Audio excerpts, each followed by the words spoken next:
បងបងសម្រាប់ stock Range Rover Defender យើងក៏មាន stock ដូចគ្នាសម្រាប់មួយគ្រឿងនេះគឺជាប្រភេទមកទឹកស្លាកលេខឆ្នាំ2023ឡានខ្ចីស្អាតតែម្ដង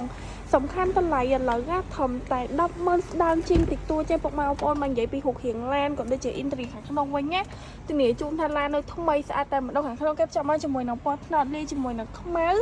ឡានធានាថាទឹកថ្នាំអីគឺនៅស៊ីមកជុំឡានស្អាតតែក្នុងទាំងក្រៅតែម្ដងពុកម៉ែបងប្អូនសំខាន់ option 130x Dynamic ទៀតសម្រាប់មួយគ្រឿងនេះភ្ជាប់មកជាមួយនឹងកៅអី3ជួរធំធានាខ្លាំងមែនតើនិយាយទៅពុកម៉ែបងប្អូនដែលគាត់មានតម្រូវការ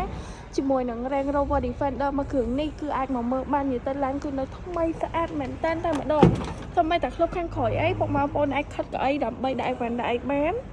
និយាយទៅមួយគ្រឿងនេះធានាជូនថានៅថ្មីស្អាតតែម្ដងទាំងសម្រាប់ពុកម៉ែបងប្អូនដែលមានតម្រូវការជាមួយនឹង